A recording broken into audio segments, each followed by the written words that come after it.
Monday to Friday from 11 a.m. to 12 noon. One solid hour of in-depth analysis of the machinery that makes your country tick. The Edge, cutting into the matters at hand.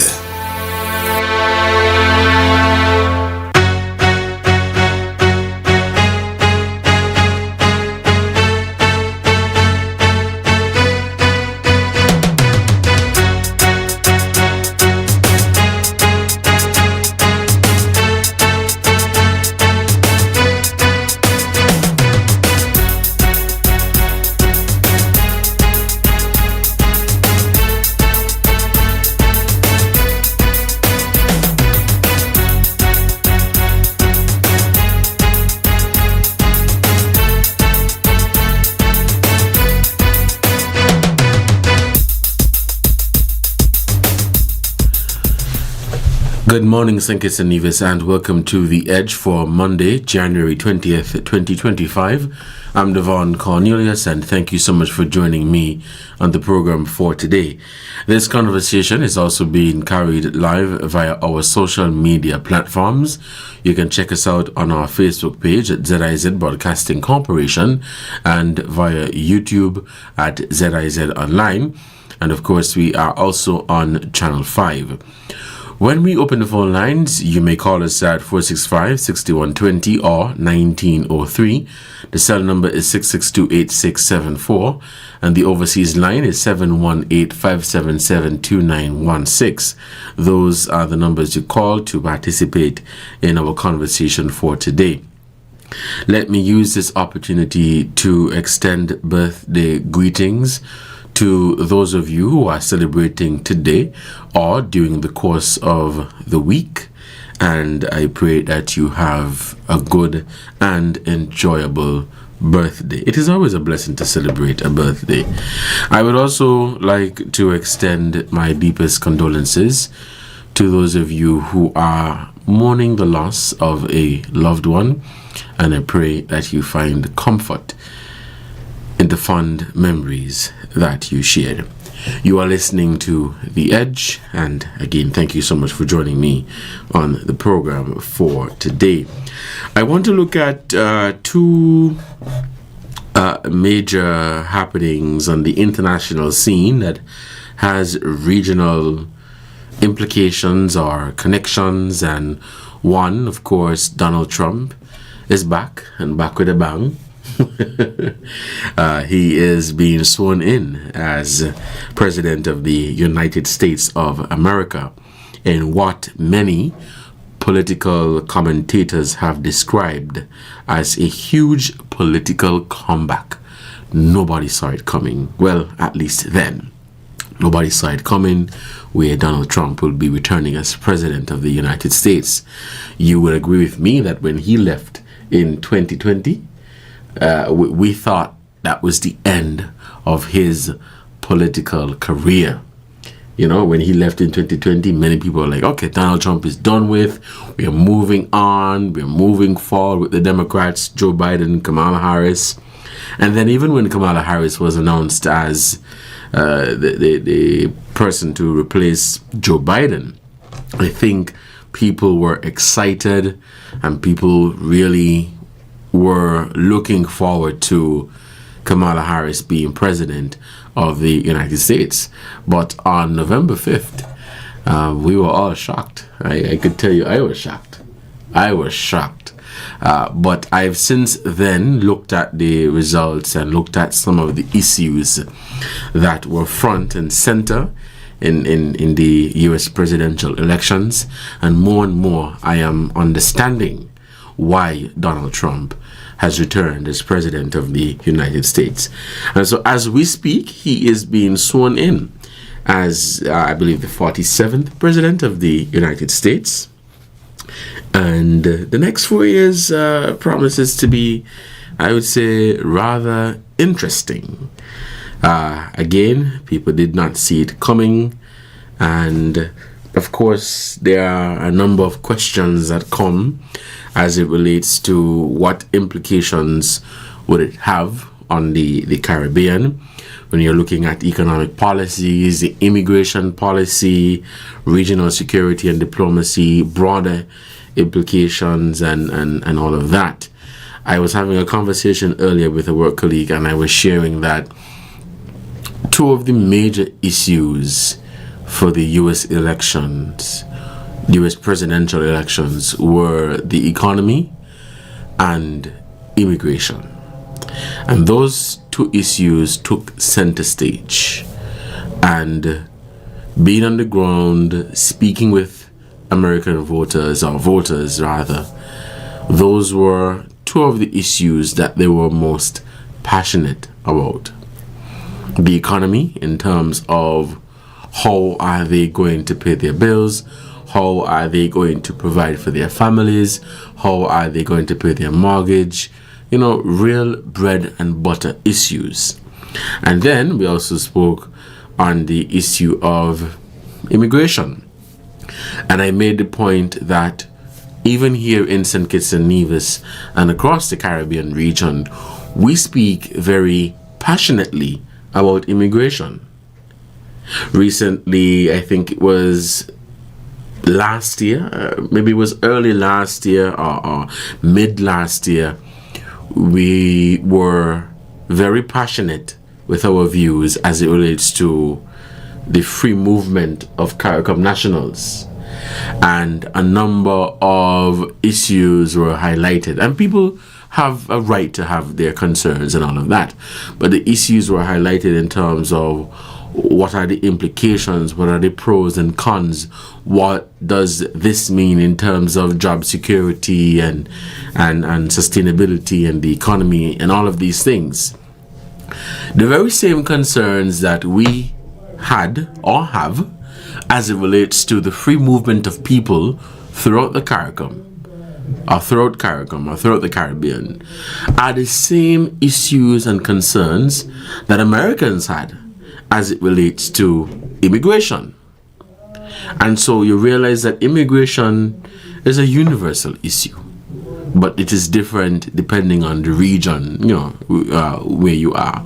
But those were the two major issues from what I saw: the immigration and the economy. And I believe those issues resonated with the people, and they were able to say, "But this makes sense. I'm going to vote for Trump. I'm going to give him a chance because I feel as though he is going to bring about policies that would address the issues that we face with the economy in terms of economic development, job creation, and all of these things, and immigration, border security, ensuring that people who enter the United States do so legally." If you have been following the news, you would see and the comments made by the Thomas Homan, who is the top person for immigration and security for the Trump administration. He has suggested that they're going to begin working tomorrow. And one of the areas that they will be looking at is Chicago. But he has suggested that they will start to work from as early as tomorrow, when the administration is in, and they're going to tackle the issue of illegal immigrants. So some very interesting times ahead. The second issue I wanted to talk about was President Joe Biden pardoning Marcus Garvey. That is a huge regional, international development, and this happened moments before Trump's inauguration, and people, particularly in Jamaica, where Marcus Garvey was from, have been weighing in on, what does this decision mean for the government and people of Jamaica and the people of the region. And I would also like to discuss St. Kitts and Nevis launching or preparing to launch an electronic travel authorization system, ETA. And those are the three major issues that we will be diving into for today. We'll take a break, and when we come back, we'll continue the conversation here on The Edge. Stay tuned. From the heart of ZIZ Radio comes a political talk show like no other. The Edge, with host Devonne Cornelius giving you his take on the biggest stories happening in governance today. Got something to say? Let's hear it. Give us a call at 869-465-2555, Monday to Friday from 11 a.m. to 12 noon. One solid hour of in-depth analysis of the machinery that makes our country tick. The Edge, cutting into the matters at hand. But Jeff, you leaving already, boss? You sure you could drive after them drinks? Yeah, I could handle it, Ain't too far from here. I'm gonna take me time.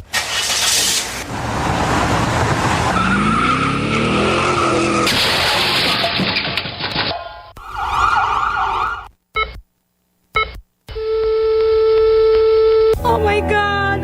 Jeff, you're gone! I told you not to drink and drive! The problem with drinking and driving is the morning after. Drink responsibly. This message was brought to you by the St. Kitts Nevis National Council on Drug Abuse Prevention in collaboration with SKNIS. Hey, guess what? It's Radio Market. Call in and sell your merchandise. You can negotiate, give and trade. We on radio, internet, and TV. Like us, share us, and subscribe to ZIZonline.com. And remember, we don't sell nothing over $5,000. Join us every Saturday morning at 10 o'clock right here on ZIZ Radio. Call 465-6120, 465-1903, 662-8674, or 718-577-2916. ZIZ Radio, giving back to the people.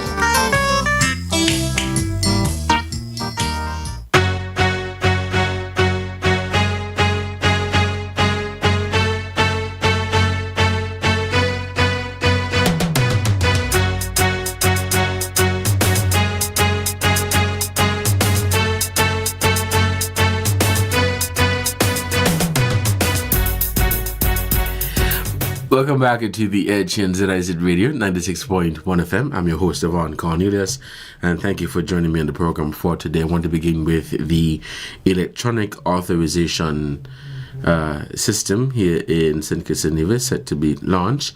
So St. Kitts and Nevis is on track to become the first Caribbean nation to implement an advanced electronic travel authorization, or ETA, system by mid-2025, and the initiative was highlighted during an introductory meeting held on January 17th, 2025, with key national stakeholders and the leadership team of Travisory Border Security SA, headed by the CEO Renard Erminga. So the ETA system is a step in the government's mission to transform St. Kitts and Nevis into the first sustainable island state. By leveraging digital innovation and modern technologies, the government is enhancing the delivery of public services while fostering economic growth, environmental sustainability, and social well-being. The ETA system represents a step in modernizing border management, leveraging cutting-edge technologies such as artificial intelligence and facial biometrics. It includes enhanced national security by providing immigration and law enforcement agencies with advanced tools to screen for security risks, prevent high-risk travelers from entering, and combat issues like human smuggling, drug trafficking, and financial crimes. Streamline the processes for travelers and citizens by offering a paperless, efficient process that reduces wait times at ports of entry, simplifies entry requirements, and ensures a smoother arrival experience. Strengthened tourism offerings by positioning St. Kitts and Nevis as a leader in innovation,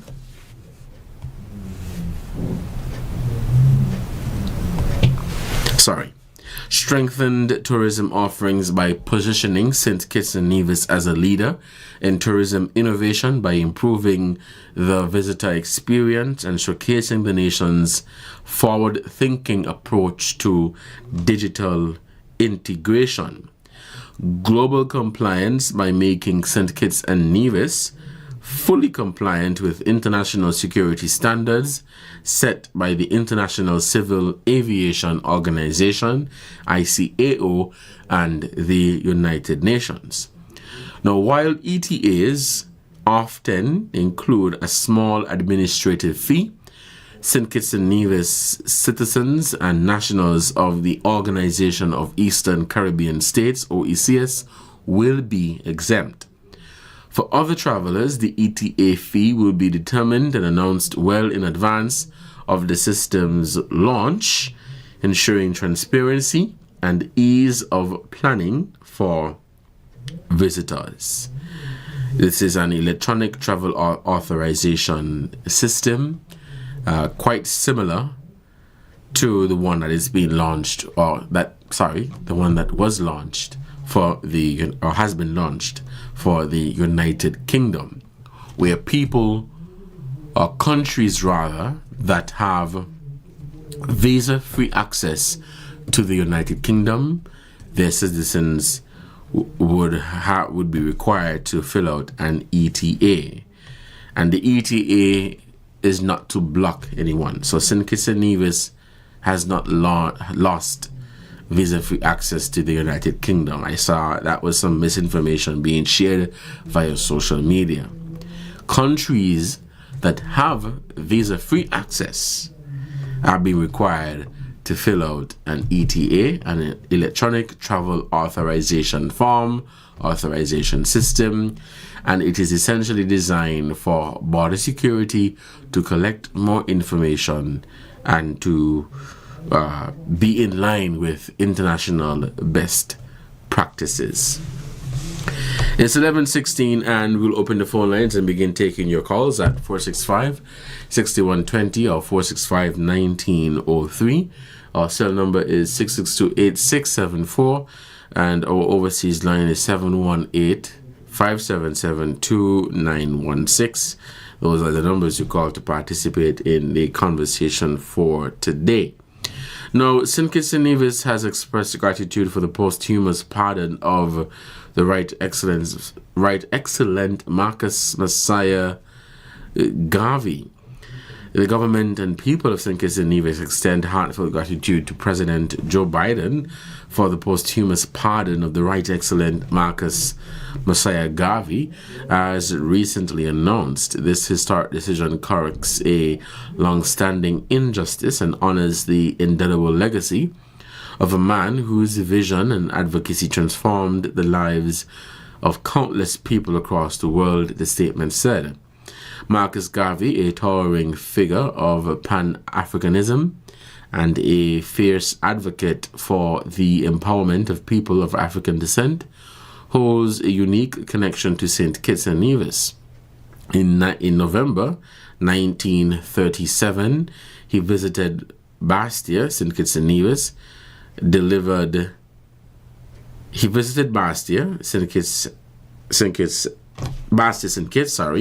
and delivered a rousing address at the Mutual Improvement Society Hall, now a historic landmark on Lower Market Street.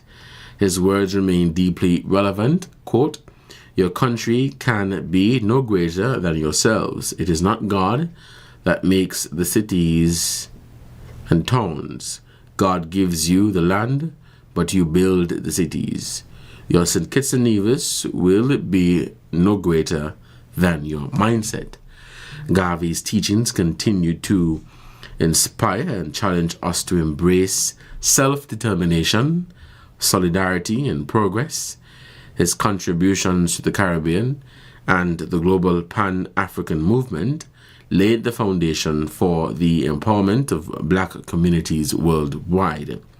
Prime Minister Dr. Terence Drew stated, quote, "This pardon is a momentous acknowledgement of Marcus Garvey's lifelong dedication to justice and equality.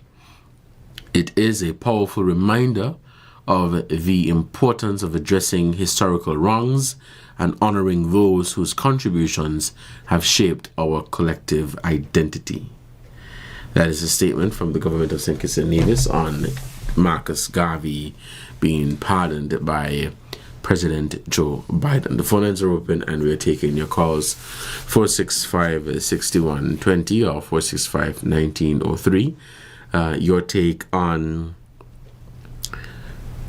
President Joe Biden pardoning Marcus Garvey and looking at what's happening currently. Donald Trump is being sworn in as President of the United States, and of course St. Kitts and Nevis is set to launch an ETA, an electronic travel authorization system, and this is set to be launched by mid-2025. Now, many people have been weighing in on the pardon by President Joe Biden in terms of what does this mean for the Caribbean? What does it mean for Jamaica and the Caribbean as a whole?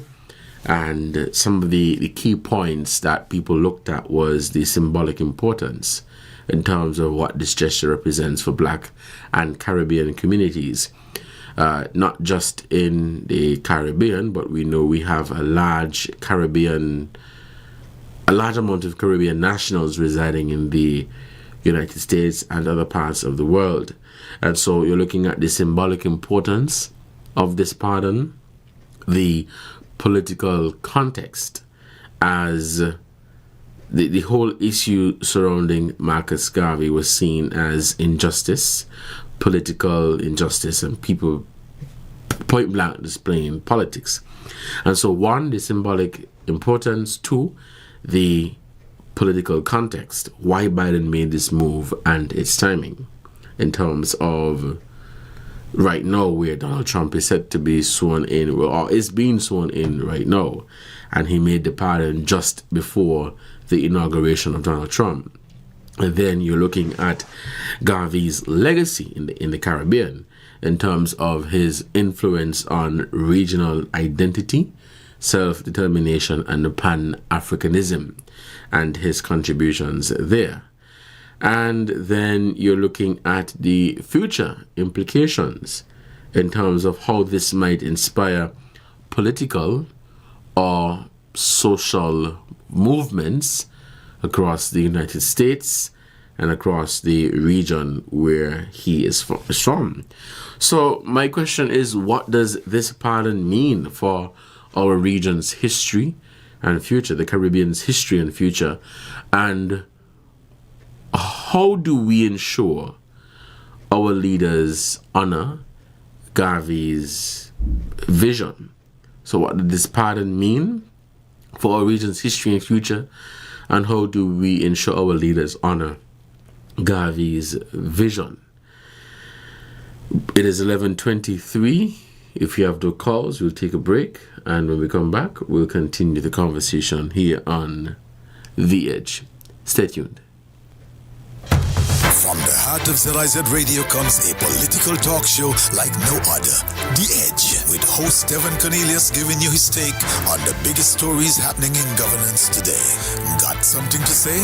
Let's hear it. Give us a call at 869-465-2555. Monday to Friday from 11 a.m. to 12 noon. One solid hour of in-depth analysis of the machinery that makes our country tick. The Edge, cutting into the matters at hand. Attention business owners. This Valentine's season, let ZIZ Broadcasting Corporation help you spread the love and grow your brand.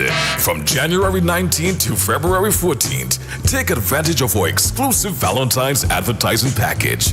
With ZIZ, your heartfelt message reaches thousands across all popular radio platforms. Make this Valentine's Day unforgettable. Promote your romantic specials, products, and services to an audience eager to celebrate love. love. With our customized ad solutions, we'll help you stand out, spark connections, and boost your sales. Don't miss out on this perfect opportunity to share the love and maximize your exposure. Call us at 869-662-8203 or email vinet@zizonline.com to book your Valentine's campaign today. ZIZ Broadcasting, connecting your business with your customers this Valentine's season.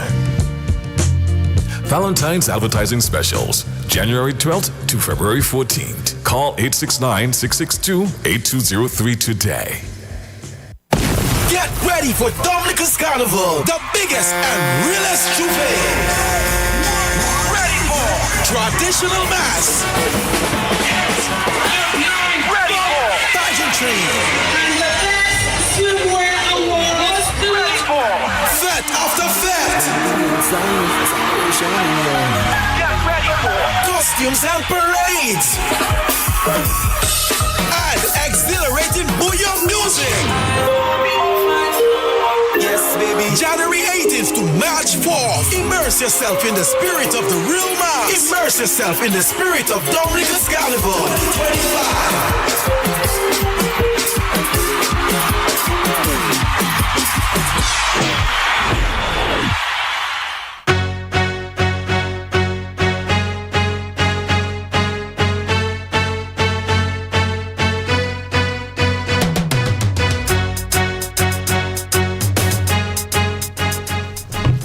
Hello and welcome back to the Edge and ZIZ Radio 96.1 FM. I'm your host Devonne Cornelius, and thank you for joining me on the program for today, Monday, January 20th, 2025. It is a significant day in the political world in the United States, or the political space in the United States. Donald Trump is being sworn in as the 47th President of the United States in what many have described as a major political comeback. Nobody saw it coming, and as I said earlier, many of us thought that his political career was over when he left the White House in 2020. But he is back, and back with a bang. A number of his policies are going to ruffle some feathers. A number of his policies are, some have described them as problematic. His stance on immigration, I'm seeing reports from White House officials that Donald Trump, through an executive order, will put an end to birthright citizenship of illegal immigrants. And so if you are not a citizen of the United States, you cannot just get up and go to America and have a child, and that child becomes a citizen, and then you get citizenship through that child.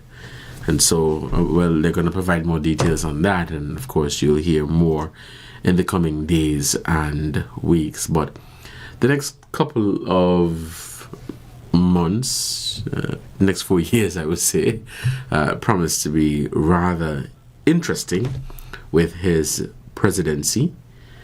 And again, what does it mean for us in the region when you're looking at economic policies coming out of the United States, immigration policy, regional security and diplomacy, and the broader implications as it relates to stability in the Caribbean.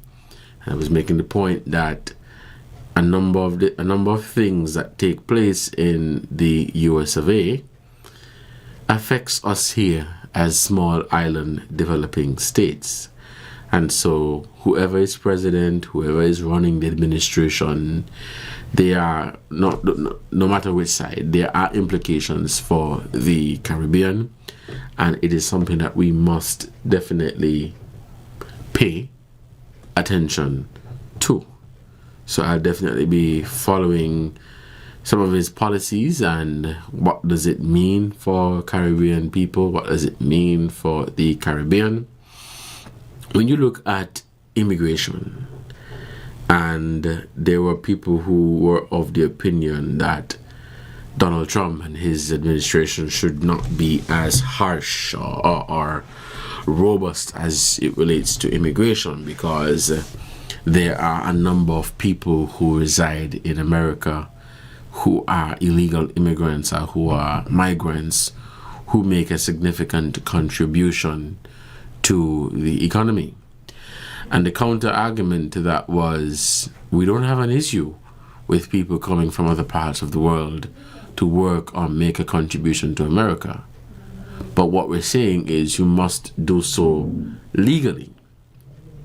And that has been a contentious issue, because I made the point that even here in the Caribbean, when we were talking about the free movement of CARICOM nationals, we were very passionate about it.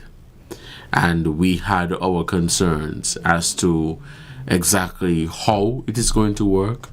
What does this mean for St. Kitts and Nevis? What does this mean for other countries within CARICOM? And I am making the point that I believe those are the same concerns or similar concerns that the American people had when they were casting their vote. And so immigration is a universal issue. It's a major issue, and it is one that is connected to a number of things. The growth of your economy is connected to social development, is connected to healthcare, education, the policies that you create and how they affect these sectors that I mentioned earlier. It affects crime and violence in your community. And so that is one of the reasons why people have been so passionate about immigration and how it is handled. We know here in the Caribbean, and this is something that we have been, well, I would say, grappling with for quite some time, is gun trafficking. We are saying we don't make guns in the region, but we're grappling with this issue. How are the guns getting here, right? And so immigration, it doesn't matter which side, it's a major, major issue. I think we have some callers coming in. Okay. The phone lines remain open and we're taking your calls. You have a caller? Okay. Hello, caller, you're on the air. Good morning. Mr. Cornelius. Good morning, caller, you're on the air. I believe you're too young. I don't know if you're young enough or old enough. You know, we had a problem in the U.S. Virgin Islands back in the 80s, 90s, when a lot of people were deported from those islands. And then shortly after, United States federal government gave an amnesty. Yeah, caller, could you speak up a bit? I'm not hearing you clearly. Well, I might actually call that because I'm talking very hard. Okay, yeah, so, you were dropping out. Well, that's my problem. Maybe the problem is the network. You hear me any better? Yeah, I'm hearing you, but you're fading in and out. But then let me just continue. Yeah, maybe you could try to call us back a little later, but you're fading in and out. The phone lines remain open, and we're taking your calls at 465-6120 or 1903. But I think the caller was making the point. He was saying back in the USVI there was mass deportation or something to that extent. But I can't speak to that because I don't know. But perhaps you could call back a little later to give more information and more context on that. But yeah, I was making the point that immigration is a bread and butter issue, and it was one of the major issues that had a part to play in the results of the U.S. presidential elections. Almost everybody who you spoke to were passionate about immigration, and they have every right to be. Let's head back to the phone lines and we'll take some more calls. Caller? Yeah, we'll take this call. Caller, you're on the air. Good morning. Yeah, good morning to you, sir. How are you doing? Yes, I'm doing well. And you? Yeah, Happy New Year to you. And same to you. Yeah, I just wanted to make a brief contribution to the Marcus Garvey pardon. There's a view that he was pardoned, right? Well, he said he was pardoned, but there's a view that he should have been exonerated. It is believed that pardon is when you're guilty and you get pardoned for whatever crime you committed. But exoneration is that you were not guilty of anything, and so you are exonerated. So I just thought of putting that into the discussion as we discuss Marcus Garvey. Thank you so much for that. And that's an interesting perspective there. I've been seeing some conversations surrounding that, the difference between pardon and exonerated, and what exactly took place. Was he pardoned or was he exonerated? Because when you're looking at pardon, it is basically a state or a leader saying, well, we forgive you for the crime. But when you are exonerated, you're saying, okay, you are innocent. You know, so that's an interesting perspective there. It's 11:35 and you're listening to The Edge in ZIZ Radio, 96.1 FM. We have callers on the line. We do. Let's take this call. Caller, you're on the air. Good morning. Morning. Morning. Good morning, caller. I want to know this money where the Prime Minister a piece of put in wallet for the people when everybody not going to be getting the money. People that don't work hard in their young days, we can't be getting this money because he got this money piece of put in wallet. I think everybody could go up on the ear, go look after this money. You know how I call it, be taking people money and piece it up so and put it in the envelope and not to give people. If you can pay the money, you pay the money. If you not pay the money, you not pay the money. You think everybody could go up on the internet or the network or go back people and try to look after this money with them. That is not right and it's not fair. People sweat and put them to do all kind of things, and now they get in there do all kind of things and say they look after people. And so they look after people. And so they look after people, and people put them there. It's kind of thing not right.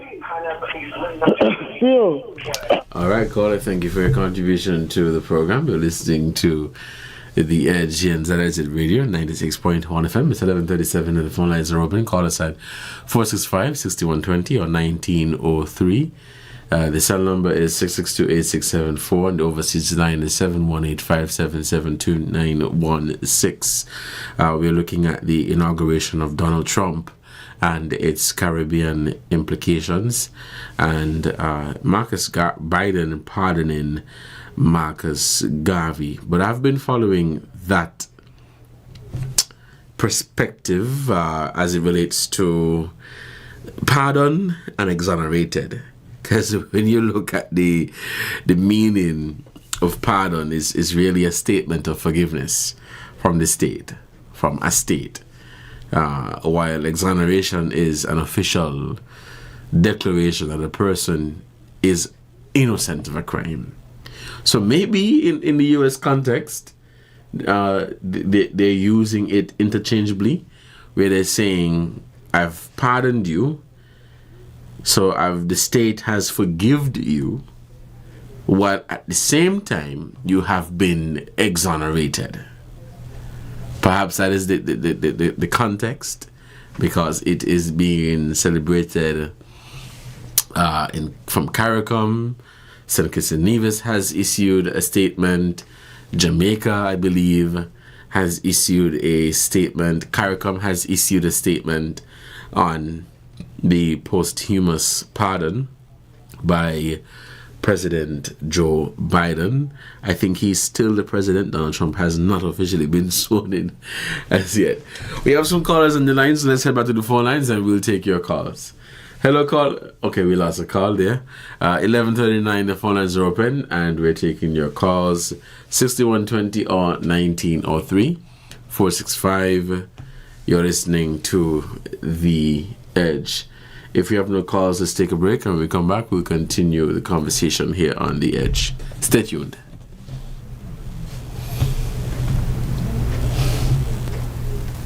Get ready to ignite your Tuesday nights with a show that's as educational as it is entertaining. Welcome to Pleasure Pulse, your weekly guide to the world of sex education. Join Roma every Tuesday night from 8 to 9 p.m. exclusively on ZIZ Radio 96.1 FM. It's the perfect way to spice up your midweek routine and get answers to all your burning questions.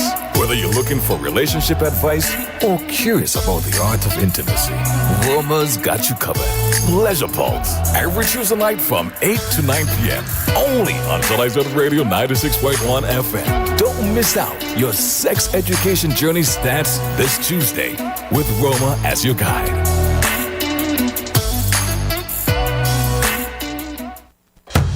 From the heart of ZIZ Radio comes a political talk show like no other.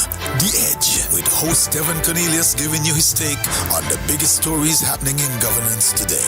Got something to say? Let's hear it. Give us a call at 869-465-2555. Monday to Friday from 11 a.m. to 12 noon. One solid hour of in-depth analysis of the machinery that makes our country tick. The Edge, cutting into the matters at hand.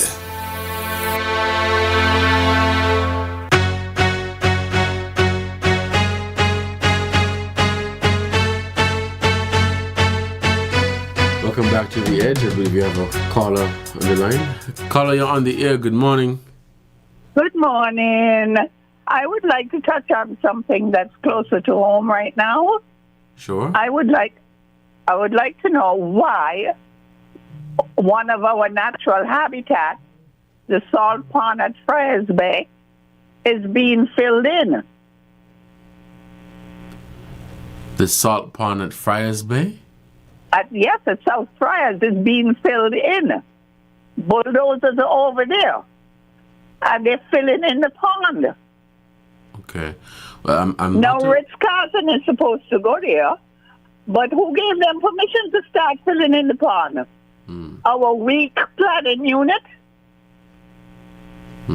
Well, I'm not aware of that caller, but thank you for bringing it to our attention. Oh, okay. Maybe you could take a drive over there when your show is over.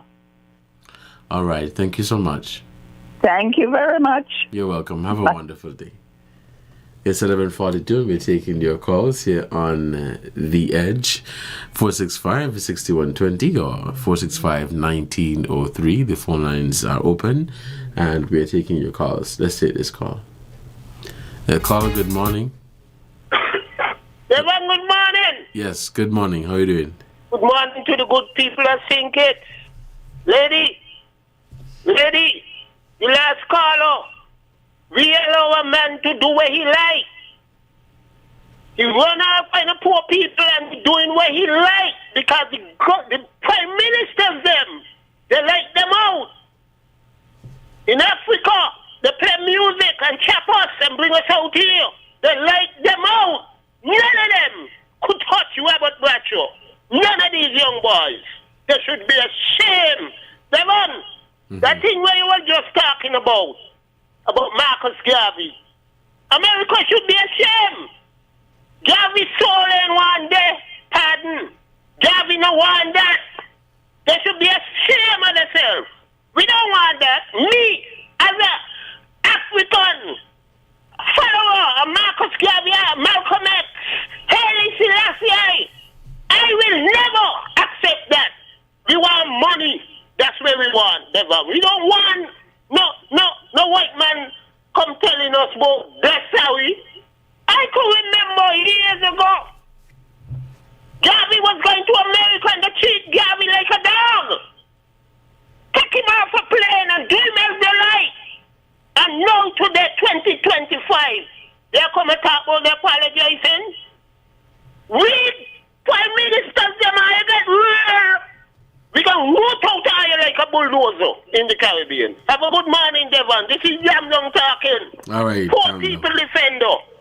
All right, John, thank you so much for your contribution to the program. You're listening to The Edge here on ZIZ Radio, 96.1 FM. I'm your host, Devonne Cornelius, and thank you for your contribution to the program. If you're just tuning in, we're looking at some major international happenings that connect to the Caribbean. And one is Donald Trump is returning as president of the United States. He's being sworn in as we speak. And Marcus Garvey, President Joe Biden, outgoing President Joe Biden, has pardoned Marcus Garvey, St. Kitts and Nevis, Jamaica, and the CARICOM, and I believe other countries and regional bodies have since issued a statement on that, praising the President Joe Biden and his administration for pardoning Marcus Garvey. Some have questioned the political context in terms of why and the timing of it. Let's head back to the phone lines and we'll take this call. Hello, caller, you're on the air. Good morning. Good morning. You know, the former minister called in and said something. He said, Marcus Garvey didn't want no pardon. What happened? Marcus Garvey was a Jamaican and he went to America. And he started to see a vision where black people were to equal with the white man by doing business, getting the same thing like the Indians, the Chinese. Mm-hmm. And so he decided that black people should pull themselves together. Come, let me do business. The white man got the bank and the plane and the ship. We could do the same. The Indians do it, we could do it too. But you know, black people started to fight him too, with the white people. And so they get a black man. A Kittishan was involved, but he was a good supporter of Marcus Garvey. The history is out there. He was a good support. He was a good supporter of Marcus Garvey. He come from that areas there. And Marcus Garvey pulled in millions of black people and started to try to liberate black people. When they realized that, they banned him from going to Africa.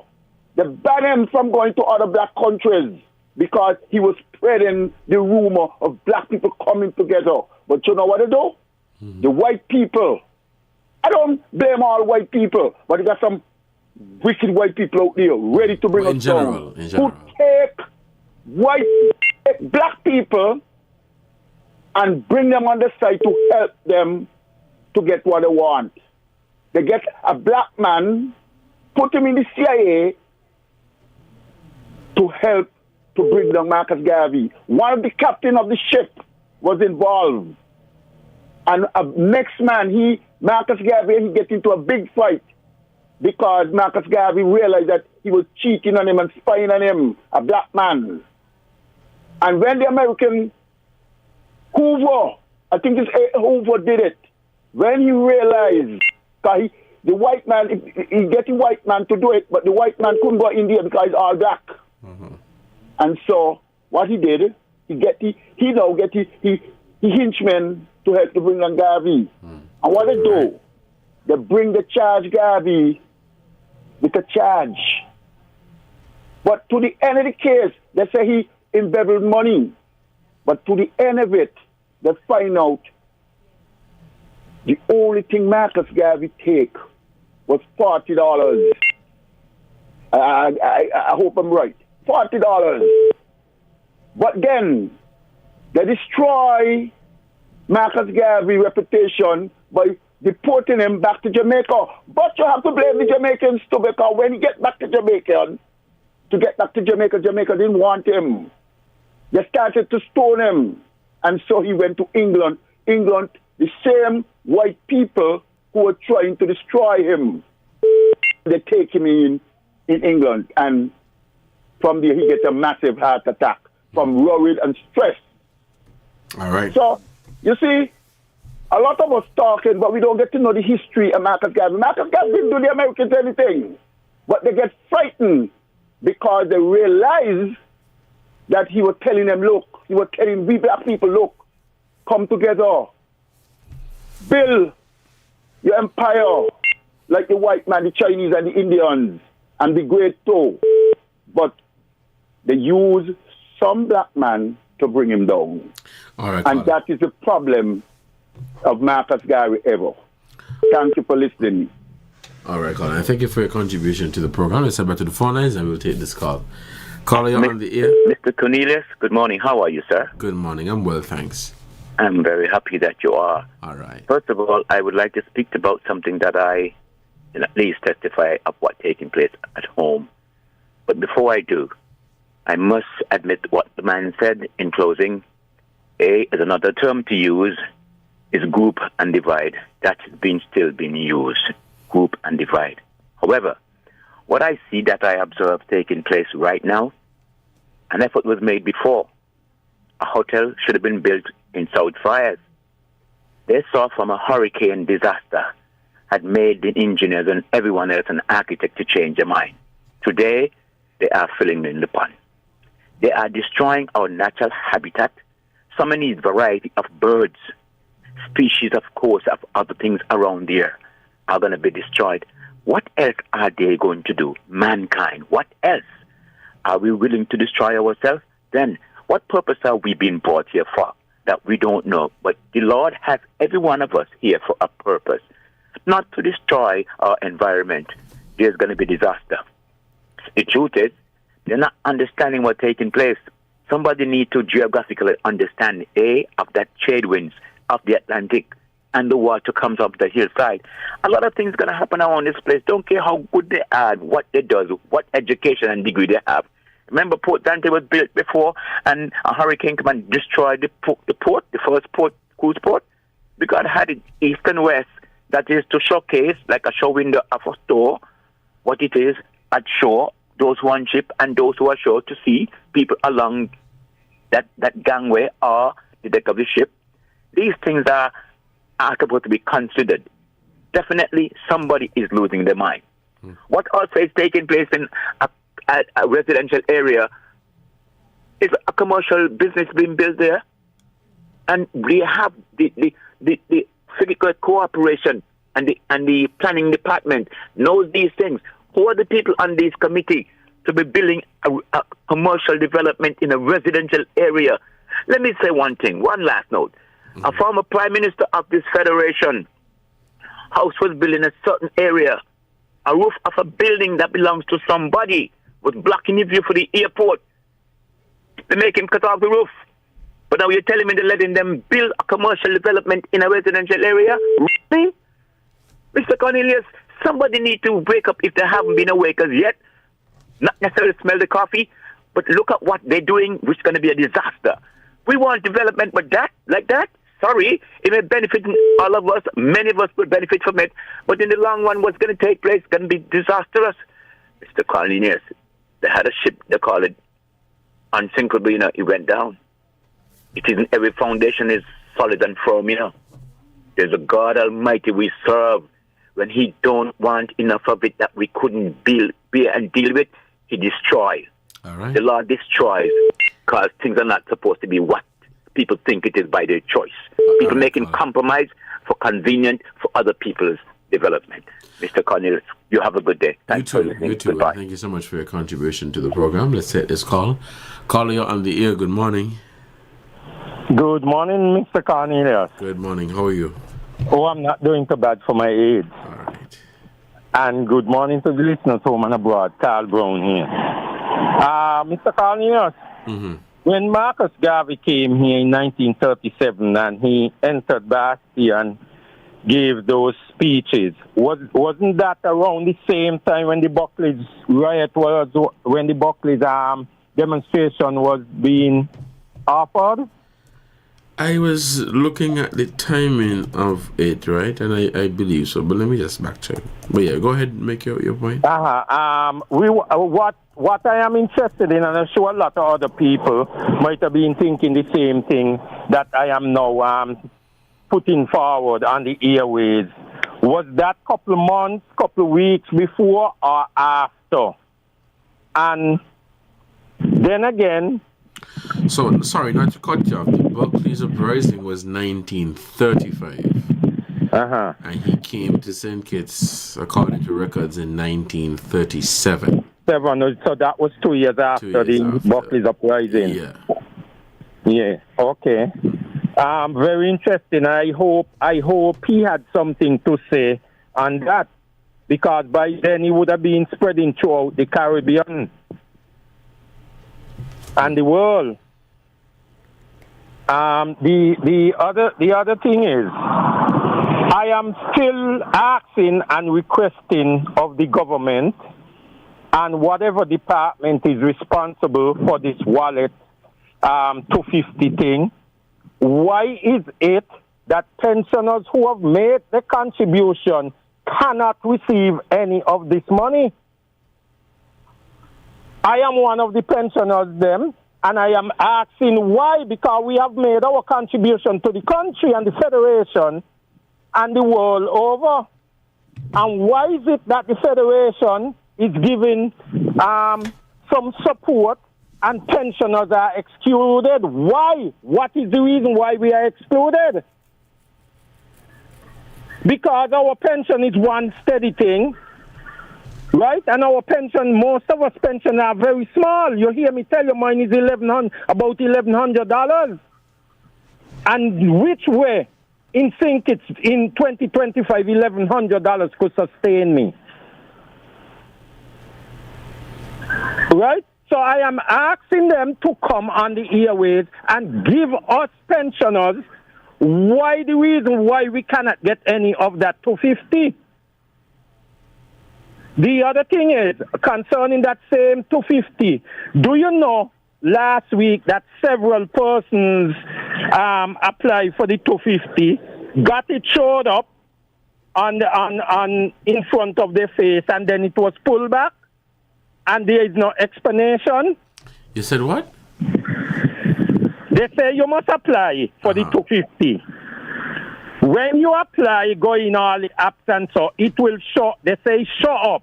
What show up? As in the money came on your account? Yes. They say show up, saying you receive it.